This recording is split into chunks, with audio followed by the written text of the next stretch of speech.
Hey, everybody. Welcome to Truth Teller Tales. I'm Ellen, and I am dedicated to interviewing those folks who were the truth seekers and then became truth tellers. And they all seem to have an unwavering faith. And uh, this is the most incredible time to be alive. And I think these folks are going to be studied for generations. And I have another guest today who I've watched from afar and admire. I think she is a passionate researcher and a lot of fun and has a wealth of knowledge. So I just want to bring to the stage Feisty Cat. Woo! Hey there. Hi, Good morning. how are you? Doing great. Thank you. Thank you for having me on. What an honor. Yeah, oh my goodness, I feel, I'm just can't wait to hear your life story because the things that I've watched you just you could go on and on with your information, and it's just so much, and I'm watching you going, what? I mean, my head is spinning. So Yeah. before we dive into your life, tell us kind of what you do and what you do now, and what is your research about. Okay. What do I do? Drive everybody crazy. I do that well. Um, when Q started, I there was this intuitive sense. This is real. This is right. And it didn't take long to figure out there was more to the posts than what was being put into the posts, right? And so I love research. I've always loved research. I had my entire career. I based it in research. My whole life has been around keeping companies out of the government's grips, right? So I would do research to get them out of trouble. They would contact me. I had my own company. They would contact me and say, "Hey, I just got this letter from, can you help?" And I would find solutions. And it I just for me, digging in, finding answers, it's always been who I am. So when these Q posts started coming up, it was like, there's more to this story. And I was very interested in giving not just the story, but the background. How did we get here? So that you Yeah, can see where it's going. And right. so for me, Q posts weren't, the Q posts aren't my Bible. Okay. They were, Okay. and like I had said this on somebody's show, I don't remember whose show, but I think it was Mark A Track.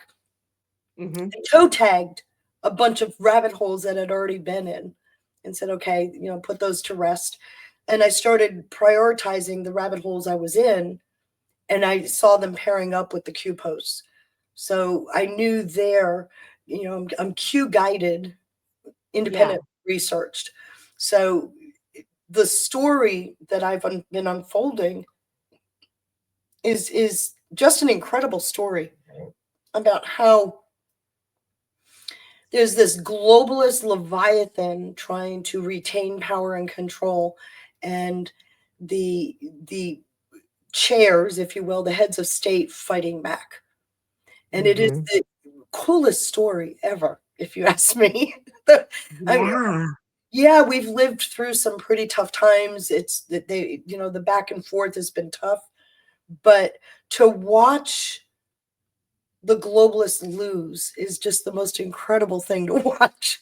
And they've been losing from the beginning. I mean, they never stood a chance of winning, despite all the rhetoric, despite all the noise, despite the fake news. They were never in a yeah, position to win. And so that's been the most exciting thing for me. And when Q mentioned three sides of the triangle, it's like, yeah, there are. You got the money, you got and he uses the Vatican because it serves two purposes, but you got the social morals, our social standards and norms, which is the one side. And then you've got the weaponized government. And if you have enough money, you can weaponize both. And that's what's happened. And I'm watching this unfold. And once you get that three sides of the triangle, you can actually take any story and place the players in and see how it goes back and forth. To me, I don't understand why people aren't more excited about it, because every single time they're losing, the globalists are losing. And I think, oh my gosh, I'm so excited. It is a great Oh, time to be alive. I feel honored that God wanted me here right now to do this. I could not have said it better. That's what I say every day. I thank God that I'm alive right now in this Mhm, period of history. mhm. I see what's happening. Most people don't. And I'm like, woohoo, every day. I mean, it's incredible. Yeah, You're exactly right. It's the most incredible time to be alive. Super excited. So very much so.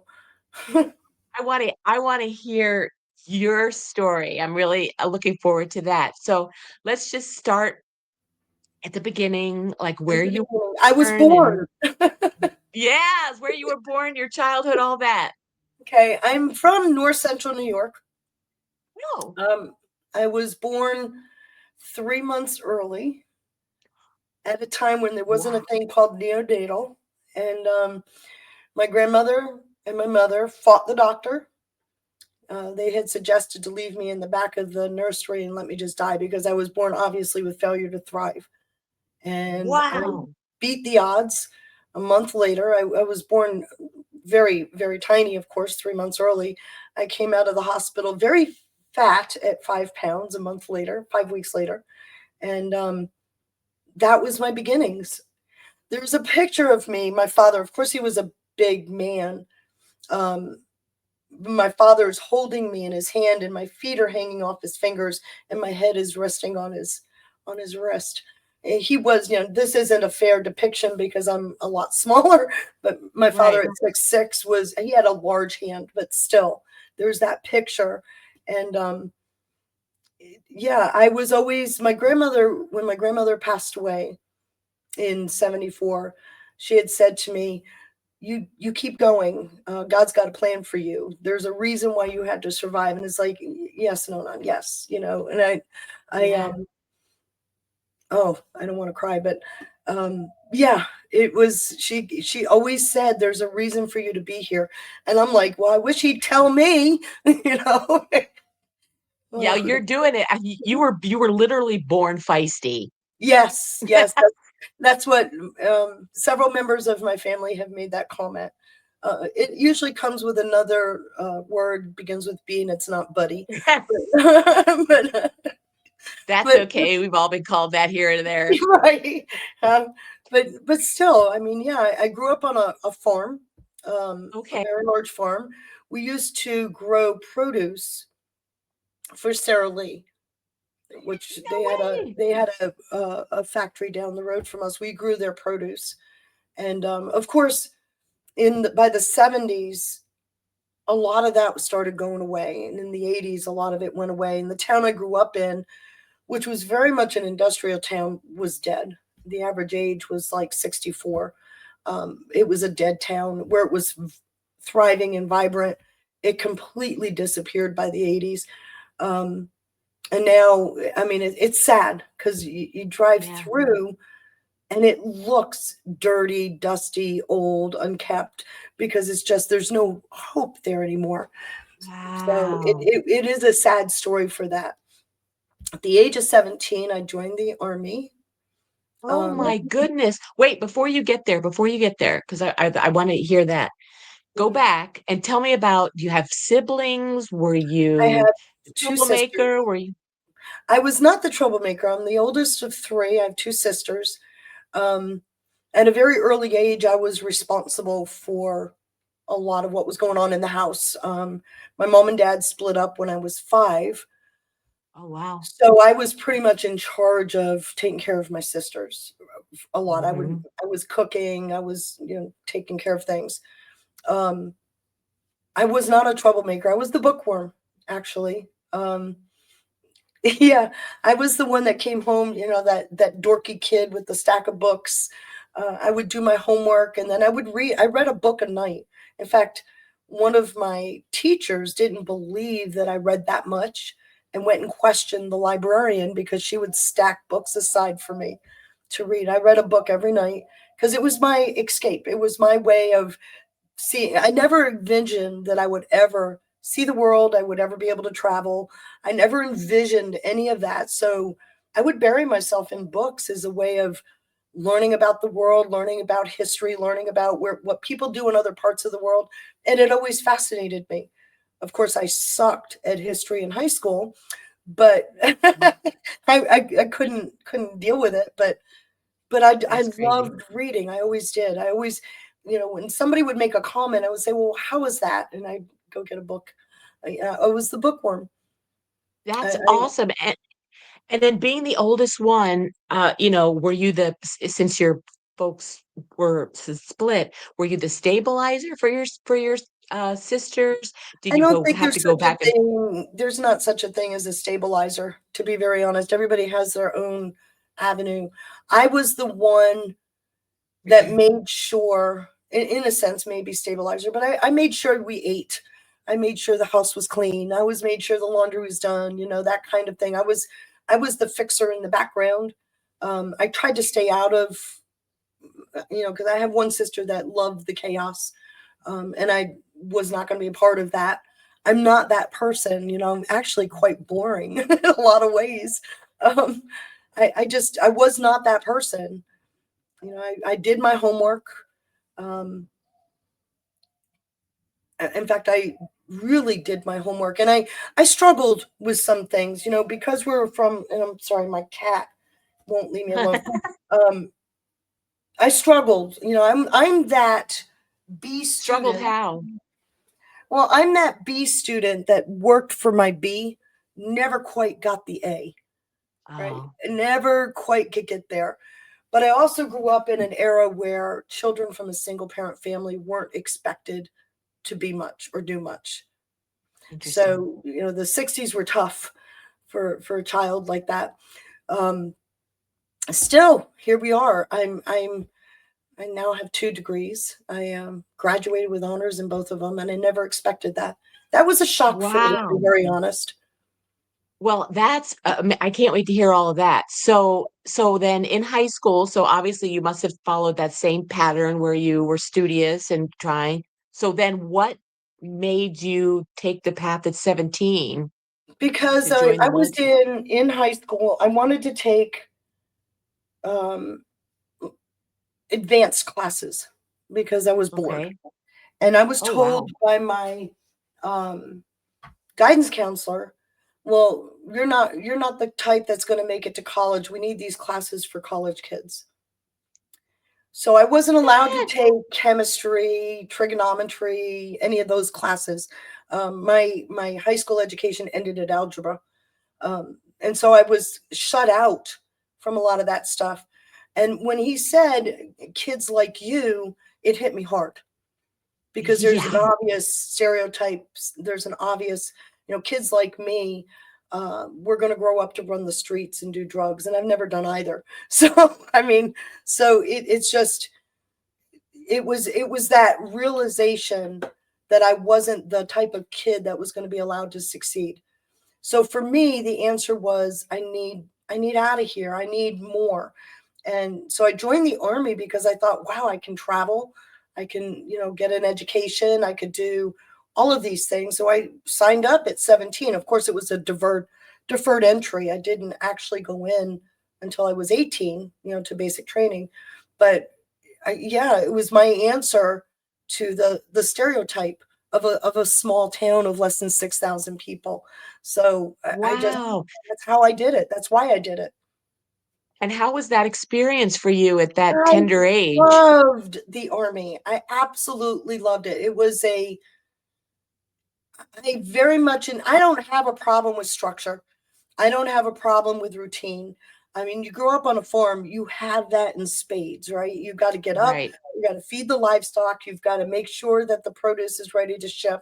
There's a structure, there's a routine that you have to Hmm. be a part of, and so none of that ever bothered me, and I was already quite physical, so I was able to do.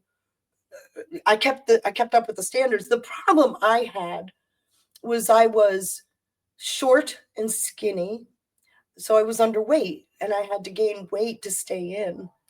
Oh, I was 5 pounds wow. overweight, so they said, "Do you want to stay in?" It's like, yes, I want to stay in. So they made me eat until I gained the 5 pounds to meet the minimum weight threshold, and it was a half inch taller than the minimum height. So Oh, I was very tiny. So I had to want to stay in. And so that's the military for me. I loved it until they put me into an affirmative action came in a big way in the 70s. And I when I went to reenlist, I was locked out of my career choice, which was in the medical field, because of affirmative action. Too many prior service females, and I got put into um, the intel area. I became an analyst, and then I found out once I graduated top of my class, I found out that I was never going to be able to work in the field they trained me in because it was a combat field. So why'd they train oh, me? I was so well, angry. yeah. I was so angry, so upset. I got out in 1981, finally, um, a little over 5 years of service. You know, it was in Wow. the middle of my second enlistment. So I just, I couldn't, the whole affirmative action thing really tipped me wrong because it's like, my God, Yeah. no matter what door I went through, the door closed and it didn't just close, it slammed shut so hard and it was just crushing. I was young, but the one good thing did happen is I met and married my husband. We've been now married Oh, 44 years. Um, so wow. there is a silver lining in that we found each other, and Yep, had I stayed in the medical field, I may not have ever known him. So that's so right. so there I am. I mean, we have 3 children, and Oh, nice. they're all adults, of course, but um, yeah, And that was so the beginning. that's wonderful. Well, that's obviously that had to happen, right? Yeah, For yes. your husband and 3 children. And so where in there did you get the degrees and uh Okay, so in the we were stationed at Fort Devens, Massachusetts for years. And he got out because they wouldn't let him leave Fort Devens. And we ended up coming to the DC area. And I got the rude awakening that in DC degrees matter. mm, So I put myself through school and got my bachelor's degree. Then I found out because of the work I had already been doing that I was, quote, overqualified. So I got laid off from a job, and because I couldn't pay my student loans, I ended up getting my MBA. So it wasn't anything intended, it just happened. So now I have an MBA. And then what I ended up doing is starting my own company. I ran it from 1996 until 2018 when I closed it down. Um, and that was in DC? mhm. Yeah, I was And a management what was consultant. it? I Oh, was a wow. management consultant. My focus was on small to mid-sized companies. I was the person that kept them compliant with the government. And so I would get I've done everything from all the functions, whether it be marketing, finance, operations, HR. I'm an HR expert, but what I they would get an inquiry or whatever, and I was that one that helped them rebuild the system to make sure it was compliant with the federal regulations and such like that. And it was a sweet spot for me because again, I get to research, right? So Yeah. and I loved it. I mean, I got excited in the 90s the first time I did it with a company that had fallen afoul of the IRS code. And I found a way to solve the problem that even the auditor from the government was shocked at. So it was like, yeah, this is my sweet spot. This is what I do. Right. And I So loved it. were there companies that were way not compliant? I mean, would you go into some and think, "Oh my God." Well, Did you ever let get me pushback from people? well, you're always going to get pushback. People get into their ways, but does a Yeah. company set out to do something lacking compliance? No. The problem is our laws have cross purposed over the decades. Okay, so if you're compliant with one law, you're going to be out of compliance with another. And so you literally do a cost benefit analysis as to which one's going to cause you the most problem, right? And you set Yeah. aside monies for the legal needs, because eventually you're going to get tapped on the shoulder from the federal Leviathan. Um, so we would actually invest in, and it's expensive. The regulatory stuff has killed small business. It really has.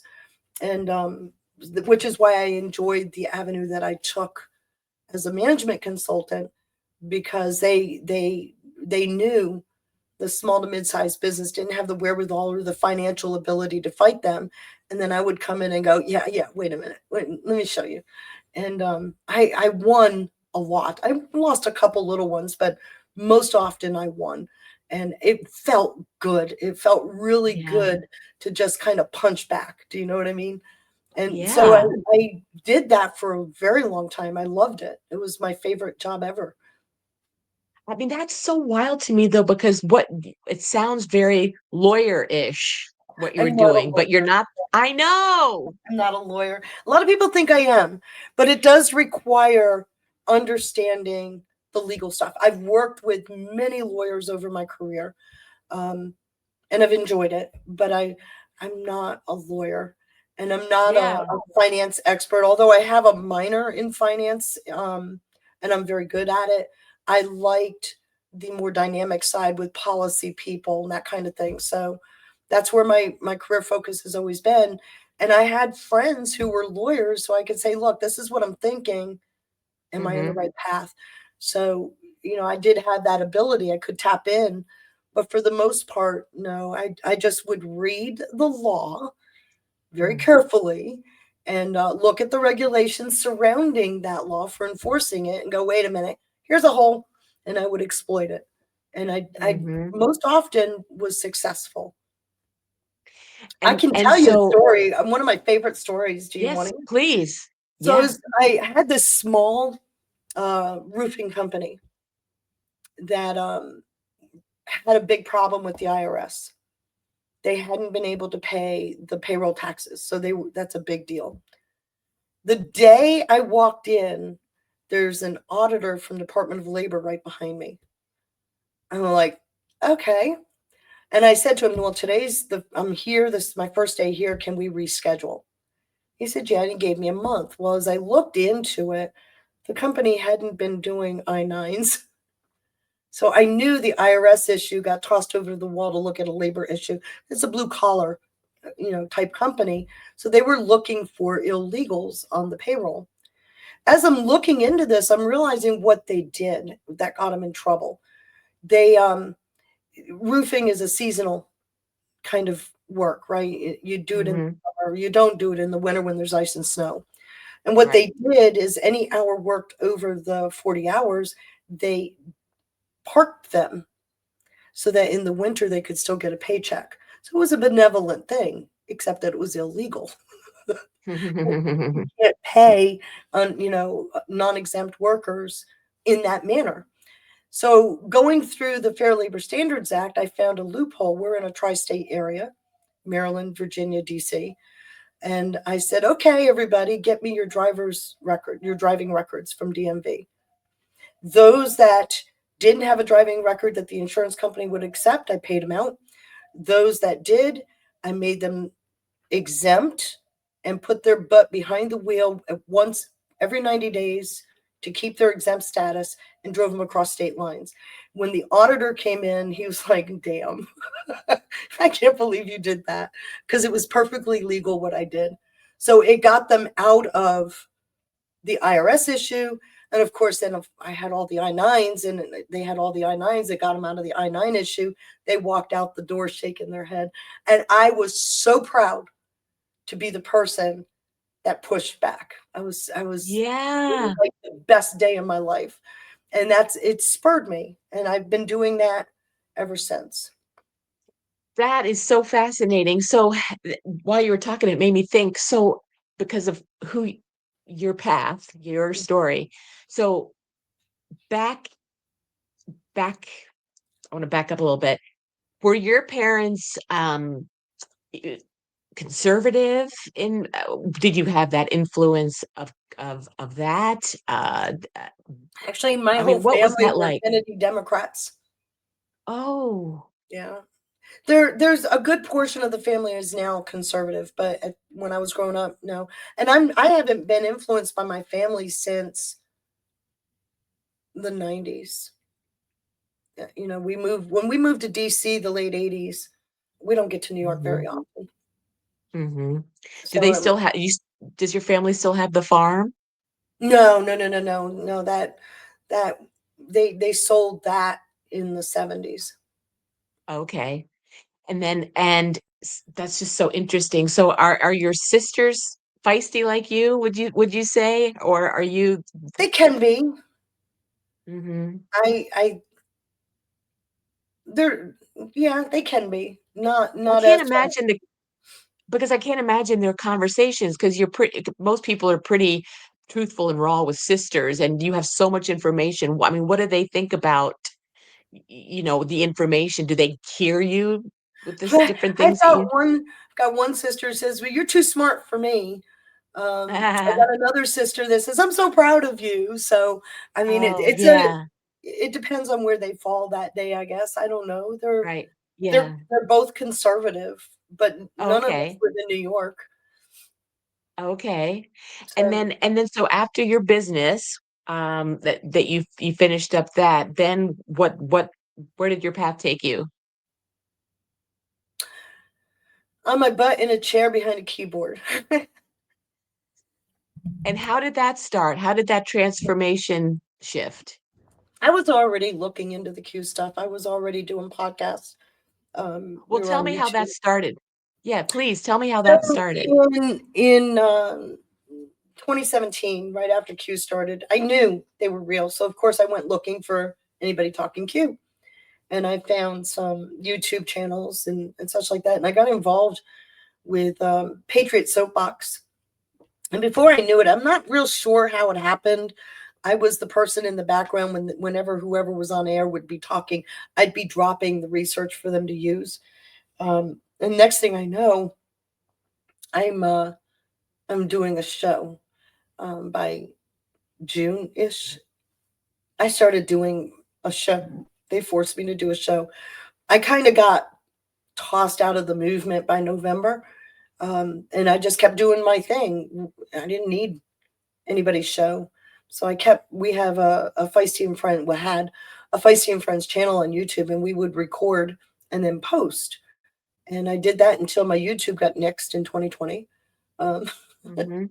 and then, of So course, feisty, what was your, because everybody that I've spoken to had something, whether it was 9/11, whether something medical that all of a sudden changed the research that you love to do into I understanding that we've been can't lied to. When I can't go there because the work that I was doing already had me behind the scenes, right? Uh-huh. The work I was doing, I could take a law. Once a bill is passed into law, it goes through this regulatory process.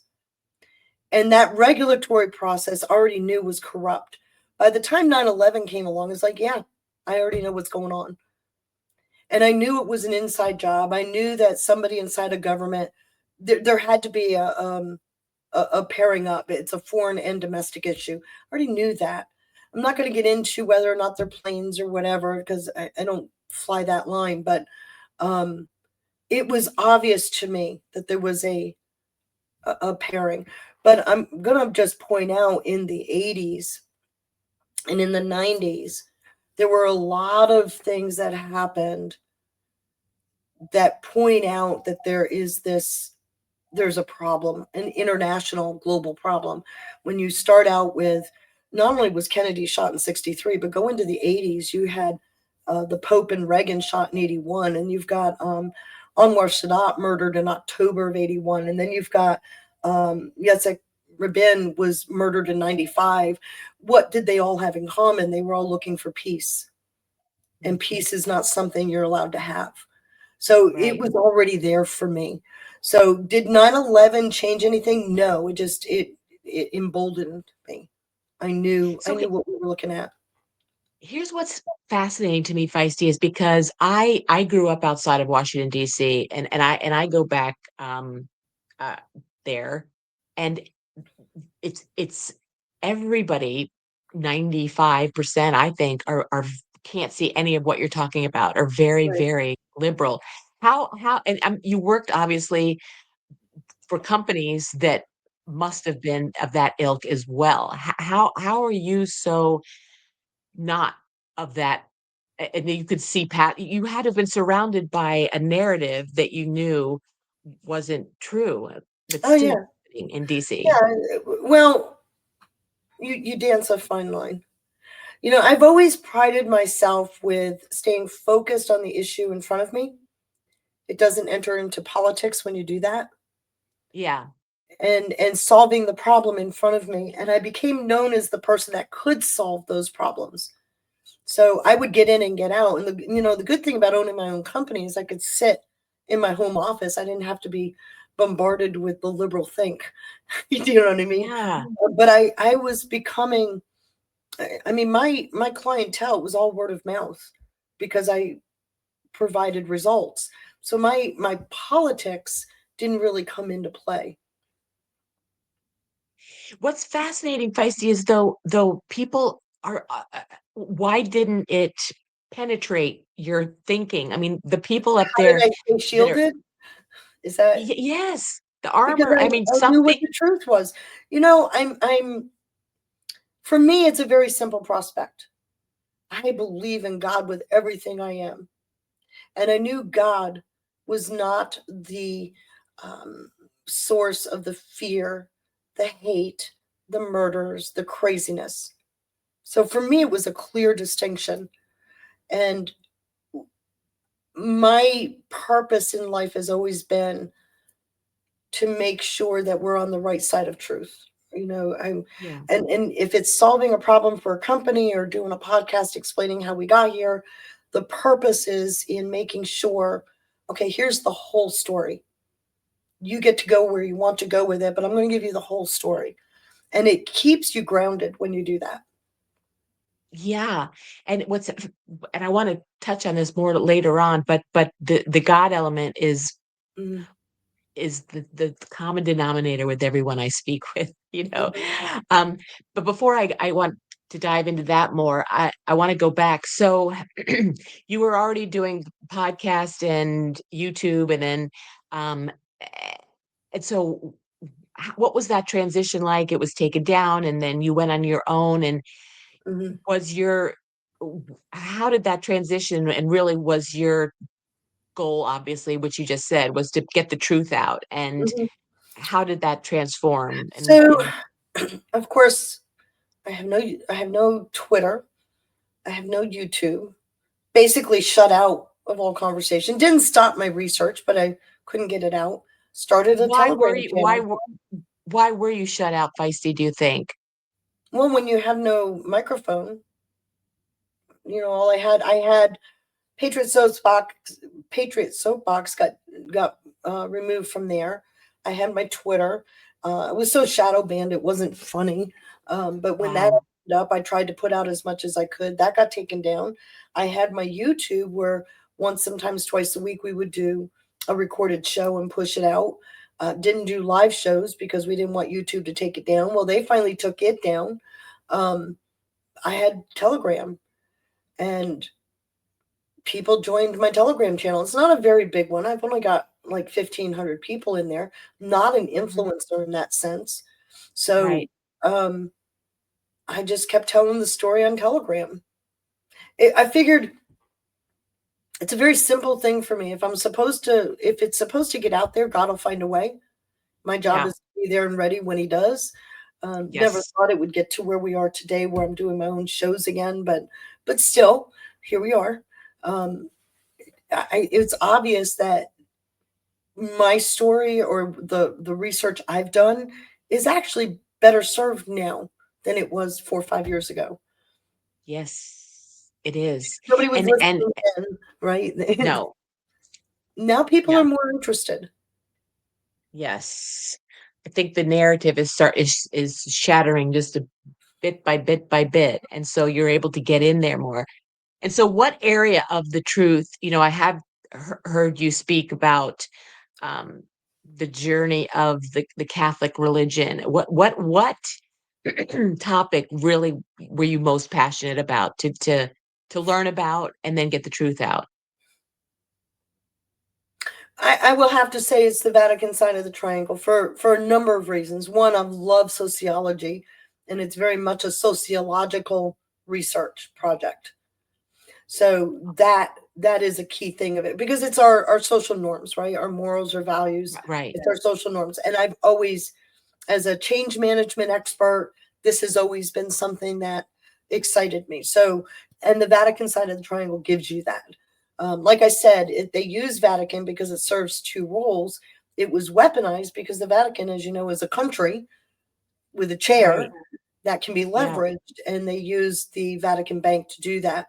But the sociological piece of it and researching the Vatican, and to be very honest, the anti-Catholic rhetoric is painful to watch. And so I wanted to show what's really happening there. So I've got Mhm. a ton of information. It'll be coming out on my own podcast, but a ton of information showing exactly what happened. And Excuse me. doesn't and doesn't the infiltration is what takes ends up taking over the narrative, and so it's the truth is being hidden, and so Well, people the are truth just is being painting this suppressed broad brush. intentionally, right? Because, and Q put it very nicely. They want you divided. They want you divided by Right. race, by gender, by religion. It's not right versus left. It is not red versus blue. This is dividing us. And if we cannot intuitively digest that piece of it, you're going to miss a big part of the story. Because every time that there's right now, it's they're bringing back Catholic, but it's the anti-Israel trope that's out there, right?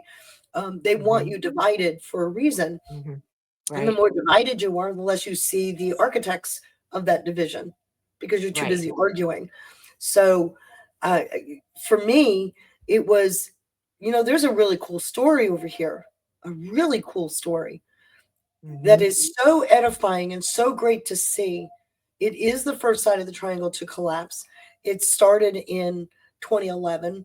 And in fact, 9/11 is the marker, if you will, for this phase of the plan that we're in.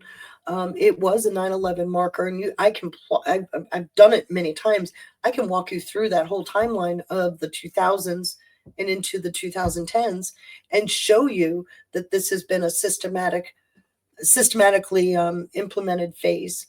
And that excitement just kind of puts everything else to rest for me. I don't care what people think. I don't care what they think of my research. Here are facts. I can show you the facts. I've got the receipts. It's up to you to decide what you want to do with it. It doesn't So change you my thoughts. so your research has shown that that time period was the dissemination of the infiltration? It was the beginning of the plan to combat it. The infiltration has already Okay. happened.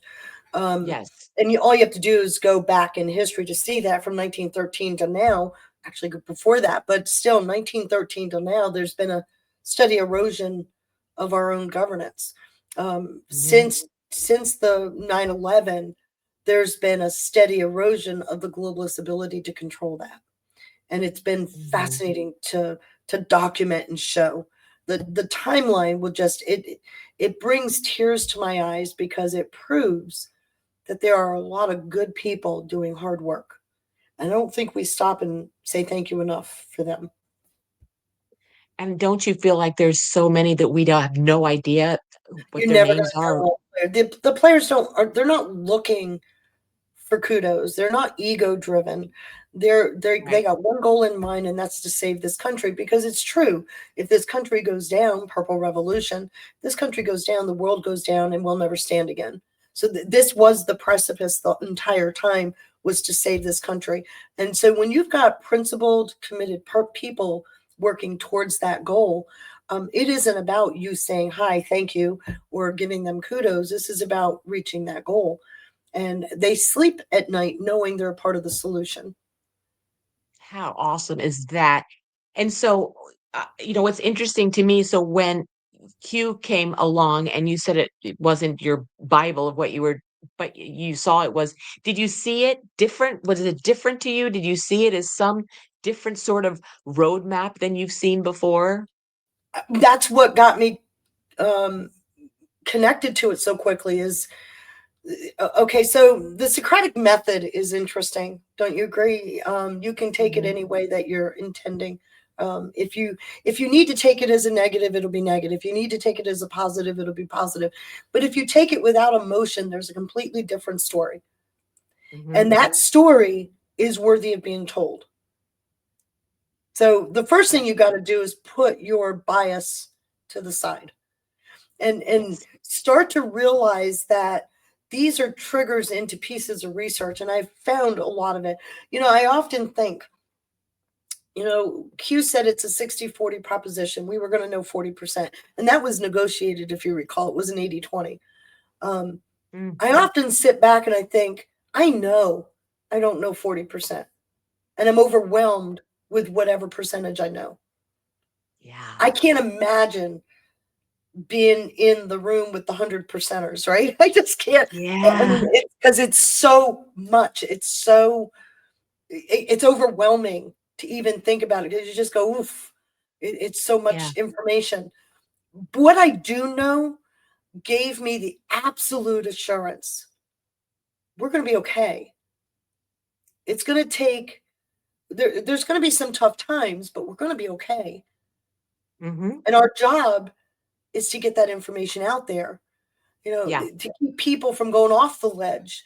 Because wait a minute, yes, this is happening, but look at what's causing it. Starting to get people to understand that the mayhem out in the sphere right now is because they're losing, not winning. Right? They're Indeed. driving you nuts. You can't trust anything being said. The purpose is because they're losing. And I Mhm. try to show that. But the Right. Q posts prove that to me. Again, I'm a research person, right? I'm a Yeah. person that digs in. I don't care what the problem is. It's just data. It's just information. And I took Q in Right. the same vein, remove the emotion, and there's an incredible picture that unfolds. A beautiful picture. Information is power.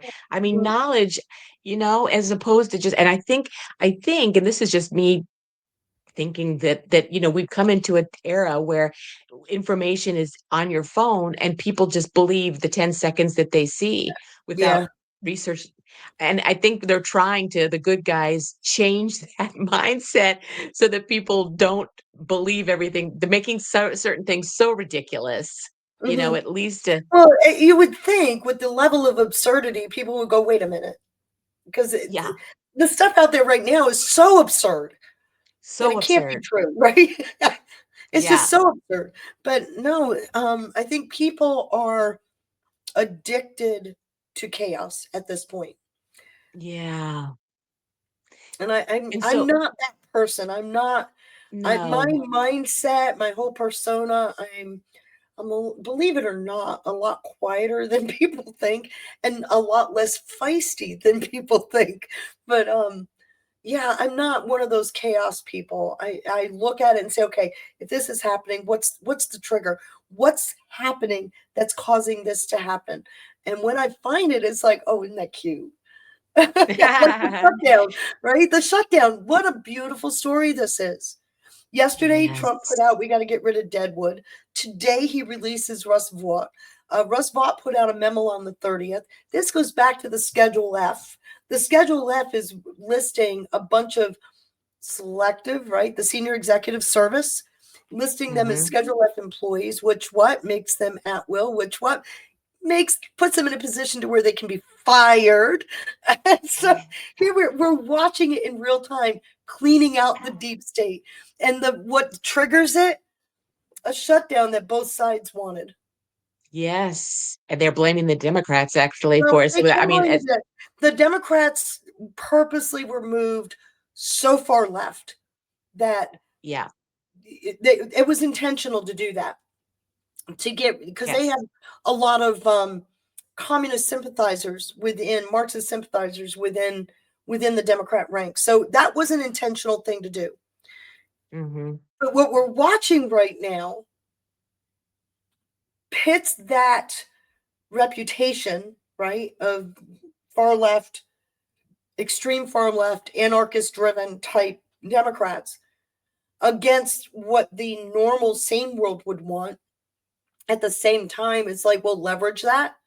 We'll call the shutdown their fault. We'll play this Mhm. out for a few days. Russell, you got just this long to get it done. I don't know how long the shutdown's going to last, but I can guarantee you, once these people are fired, those demands will be dropped and the government will be reopened. You watch. And it's so much Fascinating. fun to watch this. It is. It is. It is so much fun when you have the lens to be able to see that. So, you know what, as you're talking, it just makes me think, you're the name that you go by with Feisty. I mean, it literally started with your birth, you weren't the loudest, but you had that inner feistiness. And that inner Evidently. feistiness, to me, has carried you through even when you were in up to your over your head in Washington, D.C., with the bullcrap that's there, you were able to step back and have that inner feistiness to understand what it truly was. And it's just so fascinating. It really is just to hear your story. And so for you, I want to go to the spiritual aspect of it. I want to hear where that all kind of started with you. For some of the men that I've interviewed who are very much spurred on by Q, their spiritual awakening was helped with Q because of the biblical verses and things within that. Where did that journey start with you? Was it your whole life, and then has it changed through the years? I am a cradle Catholic. So, and my grandmother, who largely raised me, um, was my religious education teacher. Yeah, you don't get to escape. But a very good friend of the family was our priest. He used to call himself my grandparents' other son. Um, he used to, when he would come to the house he used to come for dinner on Sundays. He would come and he would keep us busy while they got dinner ready by telling us Bible stories. So I had the perspective of this old priest, very nice man. Um, we would sit at his knee as he told us these stories. And as a child, they were interesting stories, but none of it sunk in, none of it Mhm. until much later. It's like, oh, I remember when Father would say that. And so I would dig in a little more. He brought the region to life for us. He would tell us where these in the Bible stories when they would mention Canaan or they would mention, the Maccabean, whatever, he would show us where they were on the map. And so he would bring it to life. And I guess it's part of my foundation, right? It carried Mhm. with me. But to say I was spiritual, I don't think that really started to develop until my late teens, early 20s. Um, and then again, in my late 20s, it was like it came right into play. And Okay. it's amazing because you go through tough times, suddenly you find God, right? And I'm no Yeah. different in that respect. Where I believed in God, I don't think I had a relationship with God until my late 20s, early 30s. After that, every time I went through something bad, I was like, "Oh, I failed another test," right? Because you get tested in the fire, and I have a track record of failing that test. So, and trying to make sense of what was going on just kept bringing my spirituality to it, fine tuned it to where now I can't imagine starting my day without that conversation. I can't imagine having a conversation with anybody without God right here, and I mean it's just the way it is. I am Mhm. deeply, deeply spiritual, deeply, deeply a committed believer. Um, and it just changes everything when you It do that. does. it changes everything. And before I continue to touch on that, I want to go back to your grandmother. So, your Mhm. grandmother, where you started this conversation with her and got a little emotional, she had to have been obviously a great influence in Yes. your growing up. Tell me about her. She was a little old woman. Uh, so my grandfather emigrated to this country from southern Italy in 1907. Oh, My grandmother was born here. Her parents were immigrants, so um, they met and got married. My grandfather, the week before he passed away, he had a 4 hour talk on a. I asked him a question, and you could hear the collective in the room because you didn't talk about this stuff. You know, growing up in an Italian family, there's not a lot of conversation, a lot of talking, not a lot of yeah, yeah, conversation, right? right. So for 4 hours, he gave us the story about how he met my grandmother and all of that. My grandfather was one of those people that did not have papers. So when World War II began, there was a curfew because of Mussolini, and he was on the street after 5 and was taken into custody. And for 7 years, he disappeared. So my grandmother she had to take care of things, right? She had to be strong. And I think I got a lot from her because she was very much a housewife, very much loved her family, took care of her family. She she wasn't demonstrative with a lot of hugs and I love yous, and I think I got that from her as well. But she was very strong in making sure everybody was kept together, everybody Mhm. had everything they needed, and I gleaned that from her.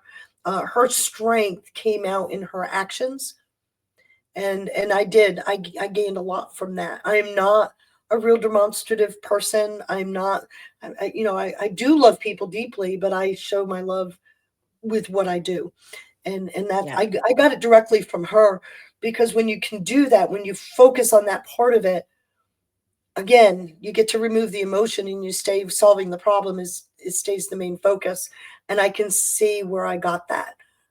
Definitely from her. When she passed away in 74, I was crushed. I was absolutely crushed. And part of the reason for joining the military in the medical field is I was going to find the cure for cancer. Of course, that didn't happen, but yeah, it was because of my grandmother. I absolutely adored that woman. Very strong, very opinionated in a lot of ways, but she always kept the mission in front of her, and I love. hmm you know, I'm and very much in her vein. I never realized as much, but I am very much in her vein. and I love how, grandparents plant that seed. That was the first thing you said to me is she said to you, "You're here for a reason." Yeah, And that stuck with you. it How cool is always did. that? I've never forgotten that. She always said, my name in Italian is Caterina. So she would say to me, Caterina, you're going to be something. God has a plan for you. And I was just like, oh. And I remember saying, I wish he'd tell me what it is. Um, Well, of course, I feel like she's obviously with you more than ever. That's how that works for sure.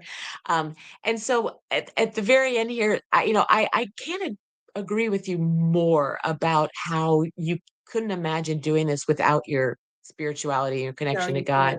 can't. Mm-mm. Because can't you see how this is all? I mean, you see God's hand in everything Every bit of it. of what's happening. Hmm. Yeah. And so, I mean, obviously, God wins, right? We So all that read is the that, book, right? We all read the book. God does win. So and yeah, does but that, it is. You know what's really interesting is the Q posts, regardless of your station in life or where you are at, there's a message for you. So if you want to look at it from a purely financial perspective, there's a lot of information in there. If you're focused on the weaponized government, oh my God, that's like every post. And then, but if you look at the spiritual side, Mhm. there's a Q post in there fairly early on where it says a new age of enlightenment. I keyed in on that the day that was posted because I get what the Age of Enlightenment did, right? History. What Mhm. did they say? You and I are too stupid to understand. We need to listen to our intellectual betters. right? And New Age of Enlightenment says, yeah, let's toss that aside. You're not stupid. And so I always keyed in on that. The New Age of Enlightenment. And then Trump used those words. This is a new age of enlightenment. And so I'm sitting there going, I know I'm on the right path with this. This is intended to get us out of that mindset that we're too stupid to understand, because we're not. Yes. Oh, I love that so much. And Mhm, and that's exactly it. And we're supposed to be out of this victimhood mentality that, everything's we are so powerful within ourselves mhm. with God as a part of us, and it I can't thank you for saying that. That is just so wonderful. And doesn't that the last thing we'll just say is doesn't that just fill you with optimism with all the Oh my goodness, to amongst all be the treated chaos? number one like a like an adult with a brain, um, Yeah, be able to be given the ability to say, "I'm not a victim. I right. am a force to be reckoned with, and damn it, this is a government of, by, and for me," right? Yep. So, I mean, it just frees you up into a lot of things. And I think the hardest thing for people to do is to recognize they've been purposefully led to believe they're too stupid, and that's not That's true. right. I don't have, I know this is going to really ring raw for some. I'm not this super intellectual. I'm well read. I love doing Mhm, research. But I told you, I was that B student that never could quite make an A, right? So I'm mhm, one of those, I busted my ass to get a B. Now I never forget it, which is good, but I never quite got to that A category mhm. because I also believed that I was incapable. Right? I remember when Interesting. Obamacare came out and everybody going, I can't understand this. I never read it because I knew I couldn't understand it. Well, that's a Pelosi driven narrative that a lot of people didn't realize. Got to pass the bill to see what's in it. Yeah. And then don't worry about it. We'll tell you what's in it. Yeah, Mhm. no, you can read. Go read. Right. And, Yes. and when you start doing that, you start to realize, okay, maybe I'm not so stupid. You become Yeah. a force they can't reckon with. Yes. And that's the scariest thing for the powers that were, right? That's I mean, God, if we only if all of us know how powerful we are, then they're done. They are Don't you so remember done. when they told you it's illegal to go look at the WikiLeaks site? It's like, yeah, Oh, right. yeah. Right? Where's the first place we all went? But that's the purpose of it, because the more informed you become, the Yes. less power they have. Absolutely, Feisty. That's so true. And what an incredible time to be alive. And that's why I wanted to talk to people like you because Thank you. your information and your feistiness and your steadfastness is what is breaking through a little bit at a time. And so I'm so grateful for you and that you gave me this time so that we could just chat for a little bit. I appreciate it so much. Thank you. I am so honored you had me on. Thank you. And I can't wait to hear more and more of your digging and information and I want to thank the audience too for being with us. We have lots more cool folks we're going to be interviewing and I just am so grateful for you, Feisty, and for the audience. And thank you so much for being here. It was Thank just you. so cool to hear your story. Thank you so much. Have a good day. Take care. Thanks.